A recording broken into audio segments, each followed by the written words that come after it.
Finally, it's done. Soon the best fighting game to ever exist will be made. And what better way to start than to... Hey, what's up, man? You ready to do this thing? What the hell are you two doing here? What do you mean? We're here to host our versus show. Wait a minute. Our? Yeah. So come on, let's start already. What? No, I didn't even invite you to. It doesn't matter now. What's important is that we're all here together. I hate you all so much.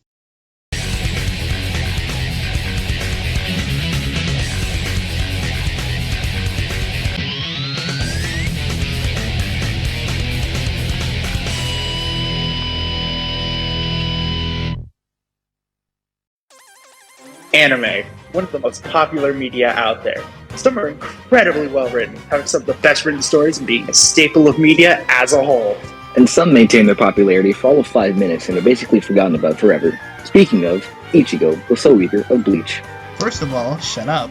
Secondly, his opponent, Naruto, the 7th Hokage of the Hidden Leaf Village. They've clashed numerous times across many versus shows, but this time, we use our poor judgment and calc to determine who wins. Our job here is to go over the best beats for everyone we talk about and program the results into this machine. Here, the data we gather will not only allow us for a clear verdict, but more progress for the best fighting game ever created. So sit back, relax, and let's do the dirty work, as Naruto and Ichigo are about to be coded.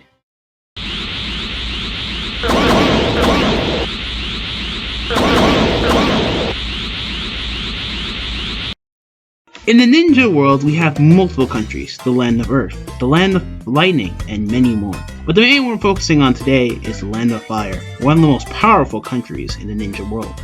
It survived countless wars, fighting the countries previously stated. While slow, they were able to recover, eventually landing in peace once again. In this country, we have Konoha, the village hidden in the leaves. Even though it's like the biggest village in the country. Ow. In this settlement lived a boy who would change the fate of the world, known as Naruto Uzumaki. I'm home, everyone! Naruto Uzumaki has returned to the Hidden Leaf Village! Naruto was born into the Uzumaki clan, no duh, his father being Minato Namikaze and his mother being Kushina Uzumaki. Now obviously, his story wasn't so cut and dry being a normal human dude. Duh, this is in fact a shonen anime. As he was being born, the infamous Ninetales had attacked the village. No, not that one. No, the other one. Yeah, that one. The Ninetales was controlled by quote-unquote Madara Uchiha and was destroying the village. With the shinobi trying to fight it off, Minato, the 4th Hokage and Naruto's papa, came to save the day in the dumbest way possible. He thought, so, this giant monster is attacking the village, so why not I seal it inside my newborn child? My wife was able to barely handle it. Surely he can too. Makes sense to me. So Ninetales was sealed inside Naruto, becoming a Jinchuriki. Now obviously, this totally didn't have negative implications on his life, and he wasn't a social outcast from his fellow peers. Since his father used the Reaper Death Seal technique, he unfortunately died shortly after sealing the beast inside of his son, leaving Naruto as an orphan, in true protagonist fashion.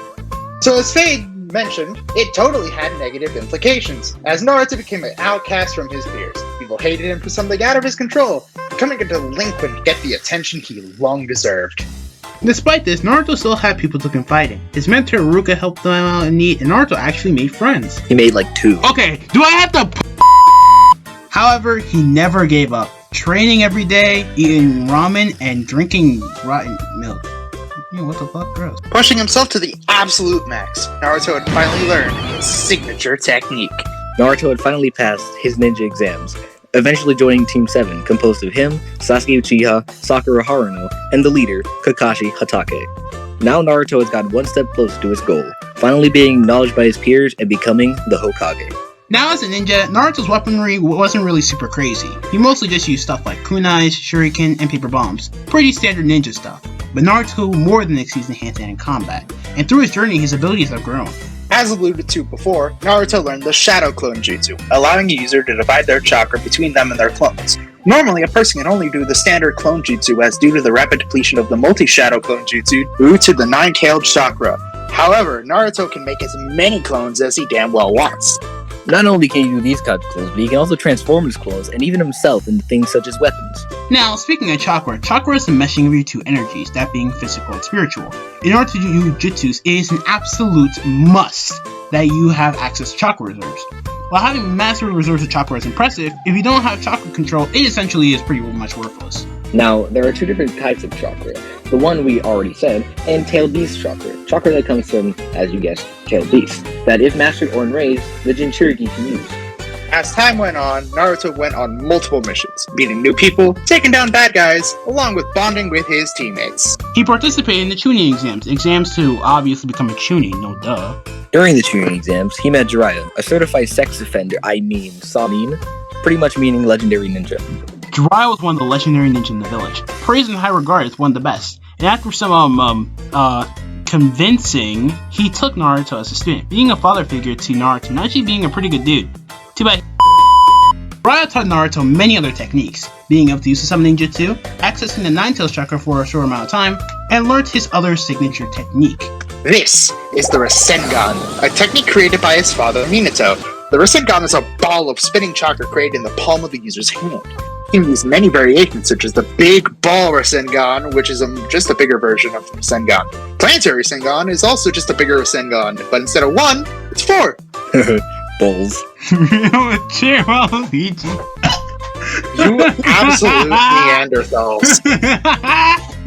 He created the Rasengan Shuriken, a technique with more power than the Rasengan, and is able to pierce individual cells enough the target might not be able to use jutsu again. Now, it could come to a cost as it damages Naruto, piercing his cells as well, but not to the extent of the target. It also uses an insane amount of chakra, enough to completely tire himself out. However, once he masters the technique, he's able to use more than 3 at a time. He can also buff the amount of Rasen Shuriken used with Sage Mode. Combining natural energy with this chakra, Naruto can create Senjutsu chakra. Sage Mode also enhances your strength, speed, and durability. Naruto can even sense chakra around him and fight when blank. He was able to hold his own against all 6 paths of pain. The main pain, the Diva path, being able to completely ass-fuck the entire village. Bro, what? What? I hate you so much. Our loving friendship aside, judging by the size of the crater left in the diameter of Konoha, the energy of needed to do said ass-fucking would have been around 228.44 megatons of TNT. That's enough to destroy an entire city, which it did. And Naruto still had enough chakra to handle the pains, even when in Sage Mode. Now, I know what you're thinking. How does Naruto have so much chakra? Well, remember when I said the Nine-Tails was sealed deep inside of his... I will slap you! Okay, fine. I'm going back to the corner. Ugh. Anyway, the Nine-Tails have helped out Naruto in a lot of ways, for better or for worse. Due to being a Jinchuriki, he has massive regeneration, being able to regenerate pierced organs from a Chidori. Along with that, as Naruto got angrier, he gets more of the Nine-Tails chakra, getting numerous cloaks depending on how angry he's gotten. But eventually, with the help of his mom, thought she was dead. She's a ghost. Ooh. She infused some of her chakra in the seal, so when Naruto was planning to master the Nine-Tails chakra, she could help him out. You didn't need to run a joke. Yes, I did. Deadpan sense of humor aside, once Naruto found access to this chakra, he had access to the Kurama mode. Original name I know, having blitzing speed, shape-shifting arms, etc., etc. With this mode, often referred to as KCM, he was able to dodge the third Raikage, who, in the data books, is stated to be light speed. And once Naruto befriends Kurama, he actually masters the Kurama chakra form, getting a massive buff in his kit, along with being able to summon a giant Kurama avatar. He was able to shoot tail beast bombs, and even shooting one, clashing with multiple tail beast bombs from different tail beasts. Judging by the size of the crater and the explosion diameter, we can say that this is at least 12.9 petatons of TNT, enough to destroy an entire continent. And now, we have Naruto's final transformation. No, not that one. Yeah, the Sage of Six Paths. Oh no. Oh no. So it turns out that Naruto is the reincarnation of the Sage of Six Paths kid, which, if you don't know, the Sage of Six Paths is literally just God. So he came down, was like, I bet, I'm gonna help you, and then he just gave him the Sage of Six Paths chakra out the gate. Man, that is like a very bad plot twist. I mean, hey, it's not that bad. It's not very great, but it's not that bad. Well, anyway, Naruto's 6th path power gives him even more abilities, able to fight limbo clones on another dimension, being able to use all forms of chakra nature, and using truth-seeking orbs. These things allow Naruto to completely erase a target or negate abilities. With it, Naruto was nearly able to one-shot Madara, even without the Kurama Chakra. He was able to dodge a Light Fang Lugi, which in that looks stated to be the speed of light. He also held his own against Kaguya, the sage's 6th path's mother. Easy MILF material. Do I have to follow you everywhere you go? She was able to create an entire realm, even containing a sun and a moon. But once Naruto and the gang had beaten God's mom, he finished his fight with his longtime rival, Sasuke. You mean his boyfriend? Yes! Finishing off their quarrels for good, after a while, Naruto finally became Hokage. But that doesn't mean his adventures were quite over yet. He fought Toneri on the moon, who was able to casually slice the moon in half, very casually, and Naruto had completely bitch-slapped him. And when Naruto teamed up with Sasuke, he was able to overwhelm Momoshiki, who was stated to be a threat bigger than Kaguya. Now keep in mind, Naruto was heavily weakened at this point, having more than 50% of his chakra sucked completely dry. See, now that's your fault, not mine. But despite all his adventures, Naruto has finally achieved this goal, not only protecting his friends, becoming the Hokage, and getting the attention he so long deserved. Even though the Konohamaru took his place at the Hokage ceremony, but we don't really talk about that. But when it comes time to shine once again, Naruto will always stand, because that's his ninja way. I never go back on my word! Never! That's my ninja way!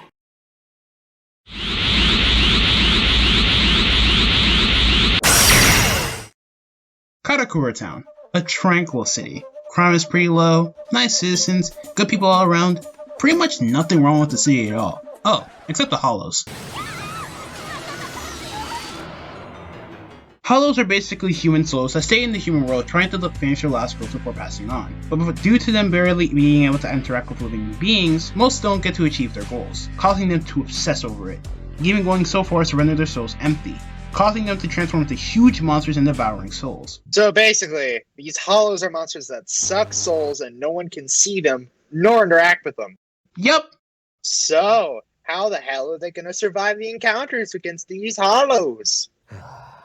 We have Soul Reapers, guardians that purify hollows and send souls to spirit realms to let them rest. Even though it's not the greatest resting site because of all the not being able to see your family. Poverty, prejudice, the class system. But that's besides the point!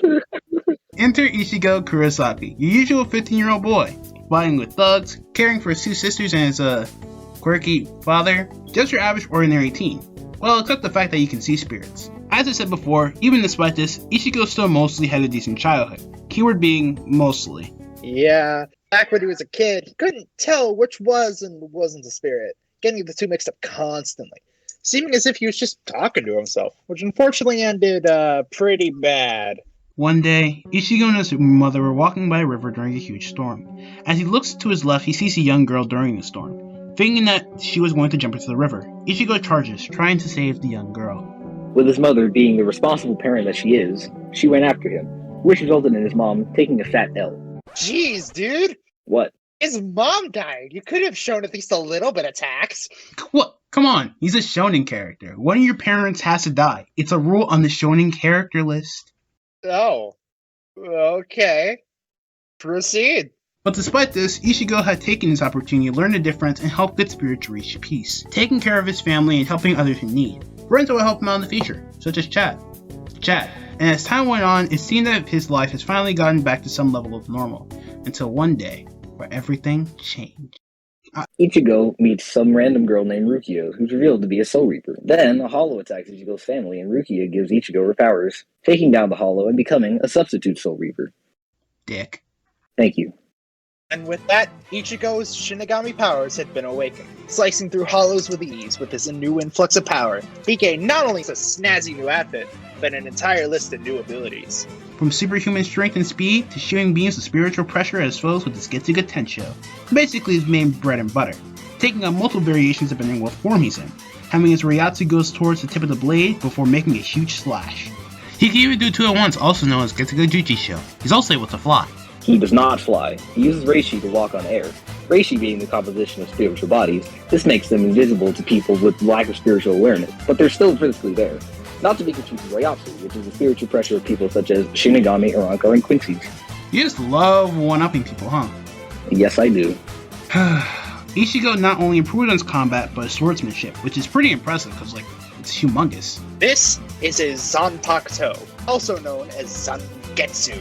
Zanpakutos are the reflection of the user's power and soul, even being a completely different person from the user themselves.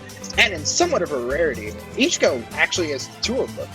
Two separate Zangetsus for his Quincy side and Hollow side, a combination of his Shinigami genes and his Hollow genes. What? Okay, to explain this in the best way possible, Ichigo was the Soul Reaper from the beginning due to his dad being a Soul Reaper, but he's also part Quincy because his mom was a Quincy, which are humans taking his Reishi, but his mom was also possessed by a Hollow, so he's half Hollow, and what? Okay, you know what, let's just keep going, I can't deal with this. Ichigo can also use Shunpo, or Flash Step, a move where he can go faster than the eye can handle, and due to his Quincy genes he has Blood Bane, a defensive move where he can nearly negate attacks from characters who is fast enough, even stopping you from bleeding out. But, obviously, Ichigo obtaining these abilities didn't go unpunished. Due to Rukia's powers being taken, the Soul Society was like, nah, we can't have this, and took Rukia back to the Soul Society to be executed. And so, Ichigo and a couple friends came to the rescue. And after some good old-fashioned anime character development and training, they made it to the Soul Society, where they saved Rukia and stopped the execution. Now, stopping the execution was no easy feat. Ichigo had to stop the Sokoku, an attack of 1 million Zanpakuto. Now it's just in his Shikai, or his base. He has multiple forms that he's obtained throughout the series, one of his most prevalent being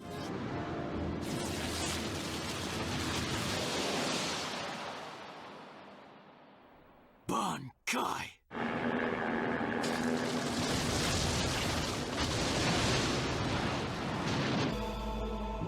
Tensa Zangetsu. That little weapon, that's your Bankai. Bankai is a transformation that increases the person's power by up to 10 times, and usually takes years to master. However, Ichigo, being the main character, learned it in just 2 days, because he's just built different. And this is just his first transformation. Now, despite the amount of power with it, there was a problem. His Hollow side wanted some action, corrupting him and taking control. So, in order to get help with this, he joined the group known as Advisors, a group of Shinigami with Hollow powers, eventually taming it and learning the Hollow Mask. Ichigo had slowly mastered this form, eventually being able to use it in most of his battles, defeating most of the Espada and being able to fight Ulquiorra, with nearly all of them being able to destroy Las Noches with the Gran Rey Cerro, or Cerro Oscuros.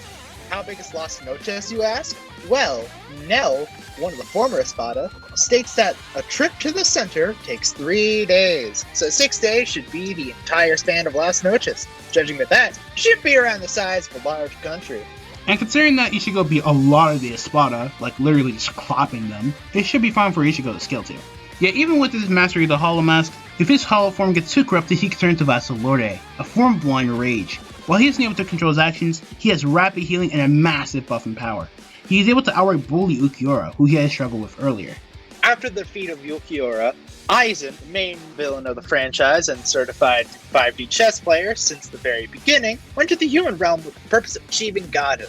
Ichigo and company came to save the day, because of course, Ichigo fought Yin Ichimaru during this, who had a Zanpakuto which could reach Mach 500 and extend to Mach 1000, with Ichigo being able to react and dodge the attack.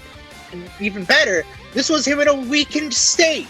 And after training with his dad, he got another new transformation.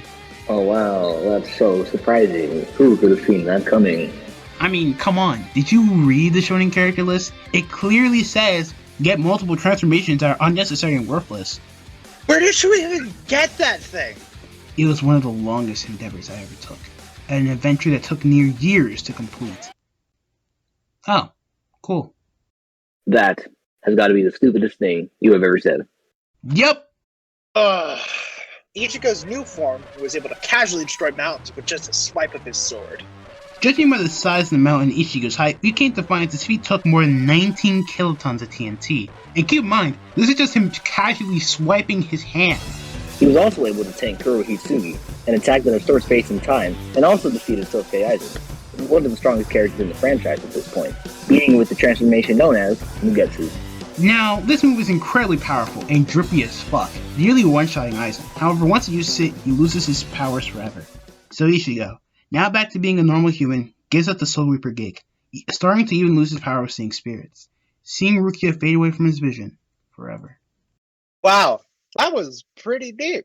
Man, Bleach was actually pretty good. Now on the Fullbringer! Wait. So, 17 months later, Ichigo had gotten Fullbringer powers, but he lost those too. So Rukia came to help by stabbing him. But then he brought back his powers! Woo! 1000-year blood war arc. Guys, you know how to pronounce this guy's name? You wait? I think it's Yawak. I'm pretty sure it's YH Walk. Let's go with that. Yeah, I think. Google! Google! Google. Wait, what do you mean? Wait a minute. We are all wrong. It's Yuha? What kind of name is that? That's so stupid. But it's anime, so it's not supposed to make sense. Anyways, let's continue. So after a while of chilling in the human realm, Ichigo had returned to defeat Yuha. And Yuha isn't a pushover. He can see multiple timelines with his ability Almighty, and he has multiple powers from different consequences, being able to defeat characters such as Aizen, the guy that beat most of the franchise and that only lost literally because he wanted to. He had even defeated the captain of the Gotei 13, Yamamoto, who stated that if his Bankai was out for too long, it would burn the entirety of Soul Society to his. Toshiro even states that the moisture around it was slowly evaporating. Considering that the Soul Society has been compared to Earth many times in measuring the mass of the Earth's water, we can say that this feat would take around 783 petatons TNT, enough to destroy multiple continents. So Ichigo walked up to the challenge, ready to save the Soul Society once again and bring it back to its, debatably peaceful roots. So what happened? He got folded. It's honestly getting repetitive at this point. During the battle, Ichigo had awakened his Quincy powers. Confused and looking for answers, he learns the truth about his mother and how she was a Quincy, eventually learning about how Zangetsu was actually the manifestation of his Quincy powers. Ooh. So Ichigo goes, soul searching and trying to find answers, eventually getting his brand new Zanpakuto toes. That's plural, by the way. So, now he goes back to the battlefield and fights Yuha one last time. Yuha was on the back foot, even using Almighty but to no avail. Ichigo had nearly won. So, what did he do in retaliation? Rage quit.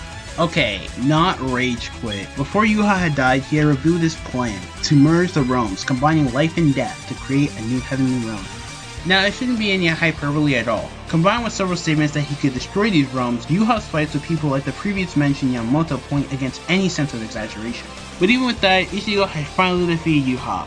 Plot armor debatably used, saving not only the living realm but the Soul Society as well, finally bringing peace back to the realms.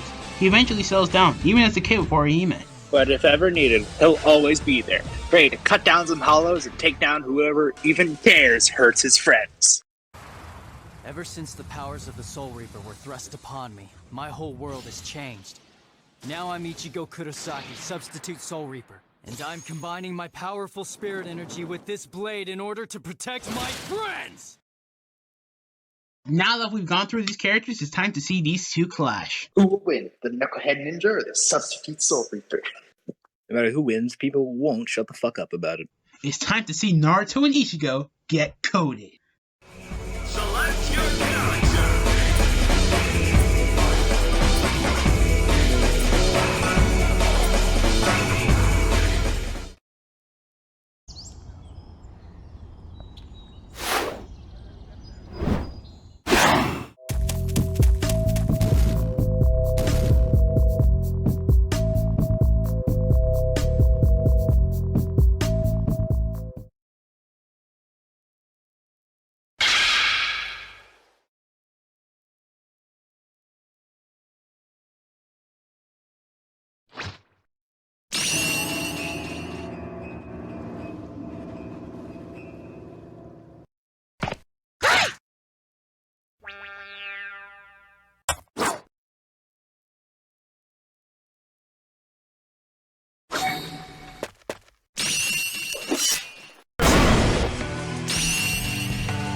You're not getting away!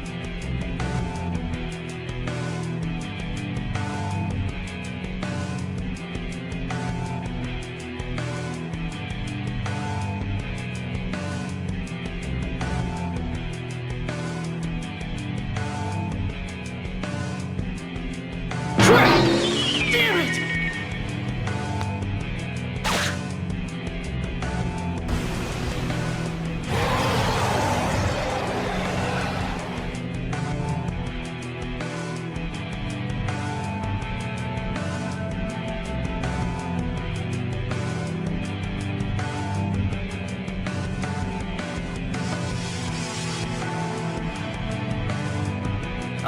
within.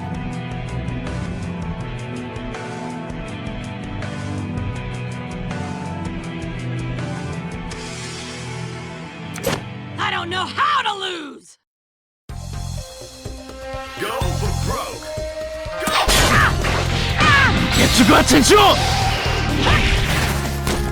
Shadow Claw Jutsu! Too easy! Got you now! How about this?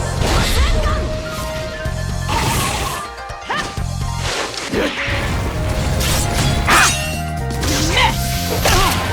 Got it!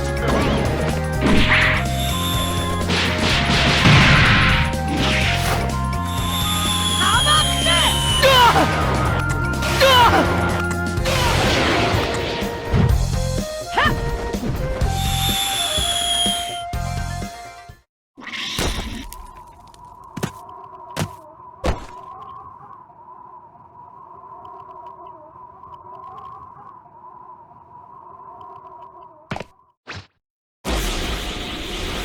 What? Take a good look. Bankai!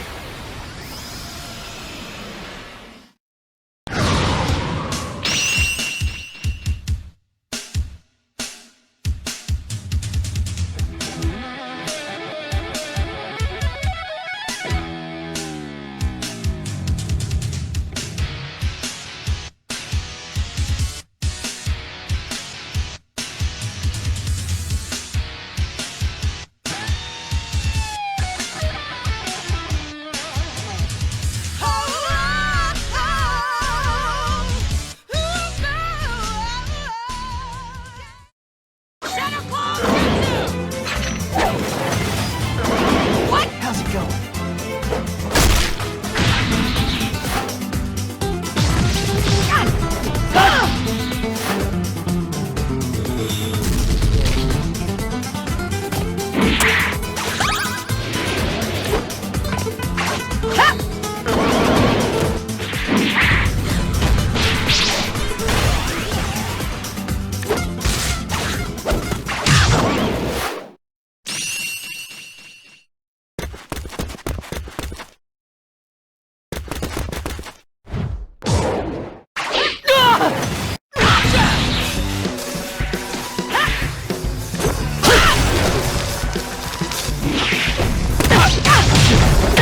Too easy!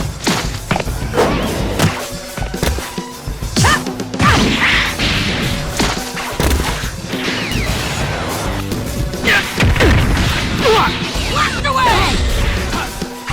You ain't seen nothing yet! What? Over here!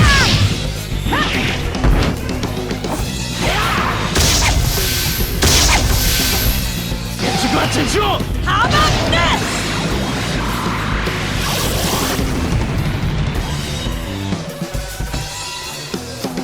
Got you now!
Sorry, everybody.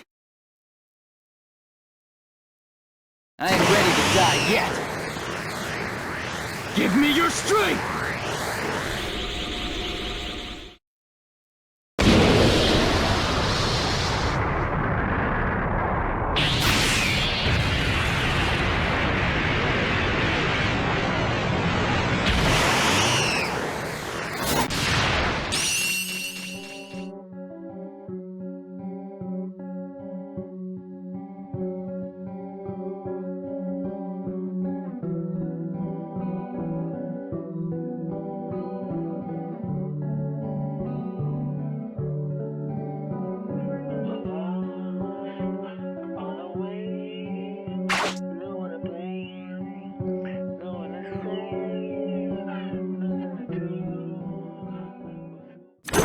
It's over!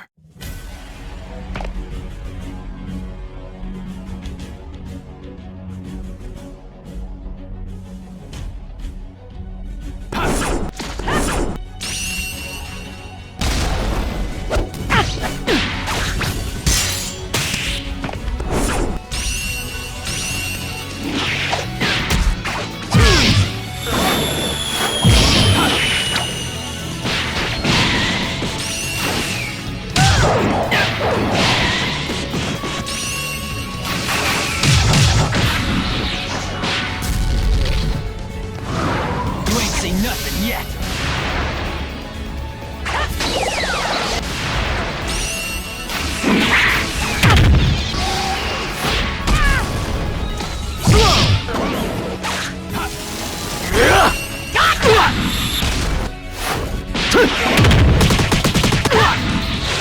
No effect at all!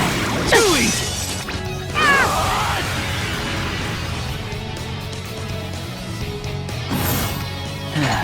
Had enough? Crap!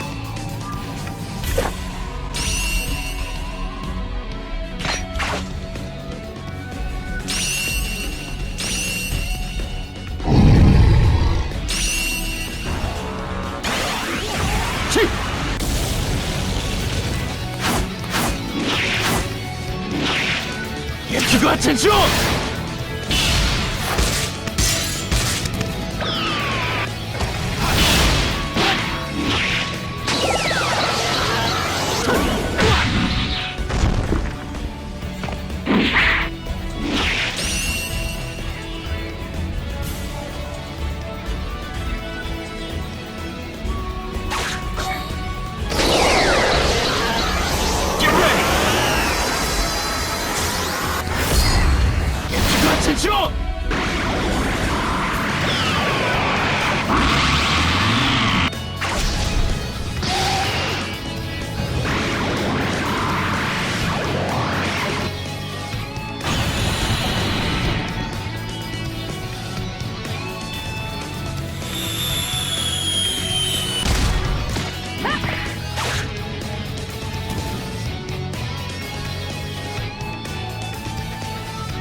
Man, that was awesome.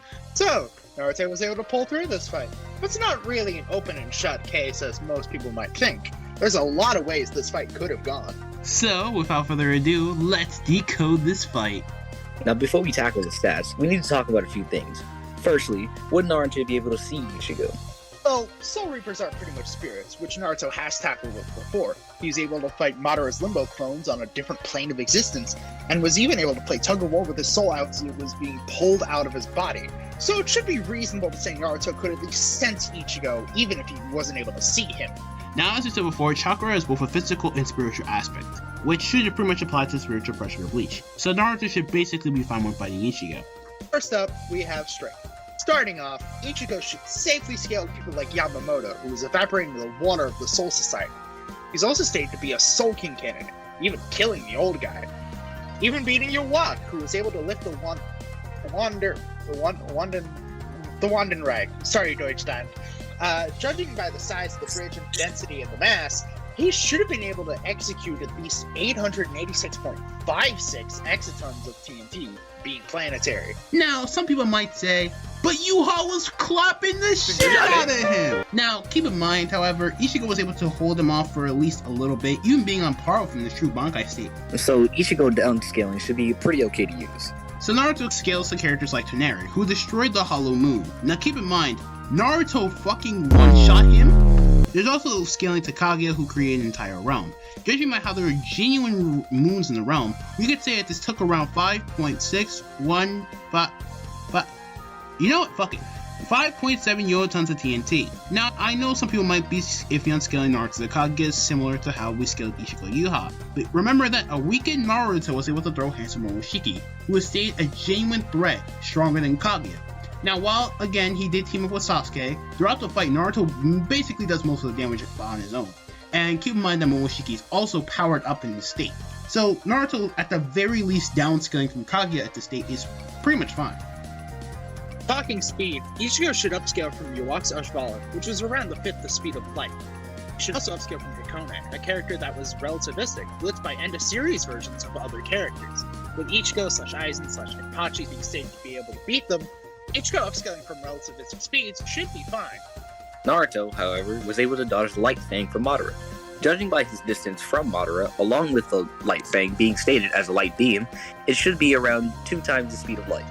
However, there's also him dodging the Raikage, who's also stated to move at light speeds, and even characters like Orochimaru can dodge photons, so Naruto being at least FTL is fine. Meaning that Naruto should be way faster than Ichigo, even assuming that Ichigo massively upscales from Hikone. Now in terms of general stats, both should be pretty solid in terms of durability. They take in planetary attacks and even have ways of defending attacks with stuff like Truce of Orbs and Blood Vein. Naruto should pretty much take it in abilities. His massive arsenal with things like Shadow Clones being basically a second Naruto, Truce-seeking Orbs, racing people, and nullifying attacks, or Sage Mode being able to sense people even when blinded. Ichigo had a good chunk in his arsenal, but the amount that Naruto had just overwhelms him in numbers. Naruto also just has a much better healing factor. While Ichigo does also have one, Naruto's it's much more potent. So overall, even with Ichigo's experience and potentially even stamina edge, Naruto had pulled through in nearly every other category. Naruto was decently stronger, way faster, had more stuff in his arsenal not only to attack, but to defend himself, to the point where Ichigo just couldn't catch up. He tried to go for it, but the ninja just left him outfoxed. We have to go through an entire season of this. Yes. The winner is Naruto Uzumaki. I'm